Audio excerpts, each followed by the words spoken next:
narcissists sabotage the children? Why would they sabotage the children? Because they will sabotage the children, in case, you're wondering. All right, guys, welcome back. If you're new, please consider subscribing. To my old subscribers, welcome back. And guys, if you go ahead and check out my book I have for the kids, Because My Mental Health Matters is the title, and is in the description. Is like it's trying to build foundation for the children, especially children that are dealing with this with us in the same household with these people, or having to navigate life, having this kind of people as parents, as well as even people that dealing with people in general, to instill the foundation that they will need to encounter people that they don't even know exist outside. All right, guys, why would the covert narcissist? Why would the narcissist sabotage the children? Simple. One is that you have to remember they use the children for their image. The children are more of how do they reflect on them. So while they are with the child in public, trying to take whatever achievement the child has, they want to also make sure that the child is in check, that they keep the child in check to go along with their story, right? So what they do is they beat the child down privately while in public when they're doing this. So what I mean by that is, while they are with the child privately, they're going to tell them, whatever it is that you achieved is, because of this and this, and you didn't even do it all the way to this because say, kid over here did this and that, and you didn't even measure up to that. So they make it look like whatever the child did isn't even that great, like you shouldn't be making too much noise about it. And then when they go into public, they're going to claim this great thing that this child did as some kind of some talent that they acquired from them or they inherited from them.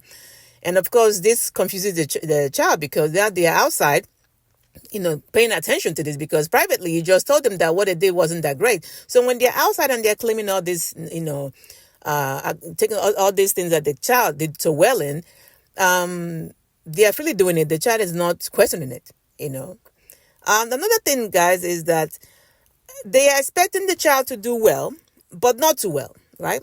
Because they don't want the spotlight away from them from anybody.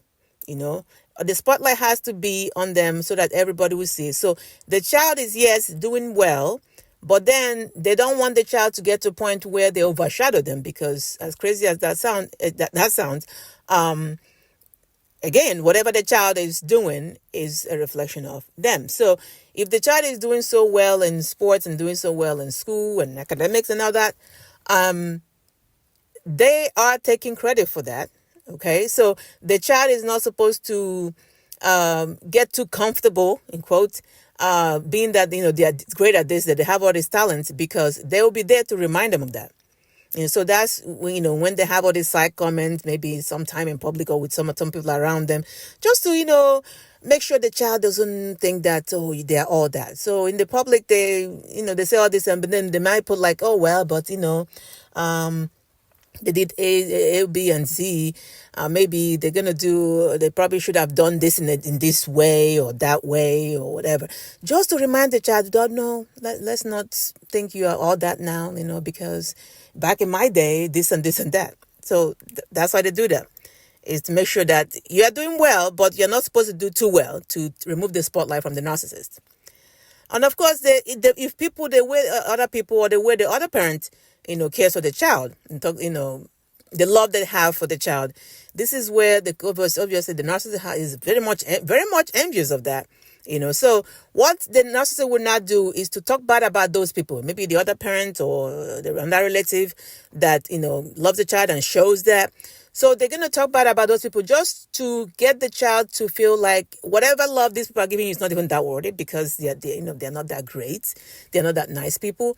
So they're going to, if they feel like if they diminish the that person in front of the child, that the whatever love that the child is getting from that person shouldn't be counted as anything.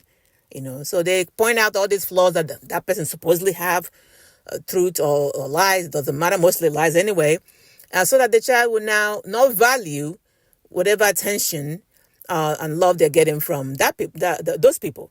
And this is more for the narcissist, because they're like, if I can convince that child that love or whatever attention they're getting from these people is not that, it doesn't matter, they'll feel better about themselves. That's why they're doing this. So they feel like they convince the child Oh, don't even take that. What your uncle over there is doing, wasn't he the one that did this and did that?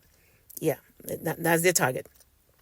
And of course, if the children are not suffering, they are not complaining about anything, they seem okay, they seem life moved on great. Especially if when you divorce these people and they've already planned out, told the world how you and the children will suffer, they're not gonna, obviously they're not planning to help because they want you to regret even thinking, having the audacity to even file for divorce or even leave them. So they are hoping and making sure, putting you in a situation where you and the children can barely make ends meet, because that will support the narrative they have out there. So when the children are not doing that, or they are not, when they come to visit them or whatever it is, and the children seem okay, there's nothing, they're not bothering them, they're not asking them for anything, they seem content with whatever it is as, they have with the other parent. This is when the covert narcissist, the narcissist will try to make them miserable. And I can tell you this is what happens in my situation, that he will try to either takes whatever it is that gives the children some kind of comfort when they're over there. It could be the phone, it could be the iPad, whatever it is. Now, heck, it could be the Wi-Fi. He'll turn it off. Whatever it is that he feels he needs to do to make them miserable, because why are they so content? Why are they so happy? Why are they so well adjusted to this? I have to do something. And they do something. They end up doing something, to make the children miserable, because why are they okay? Why do they seem like they're fine? Everything is okay. So that means me being out of the equation didn't change nothing. But it did change something. At least you and the children have peace of mind. All right, guys, get a hold of your mind and nothing to fall into, please. Please like and share. Take care.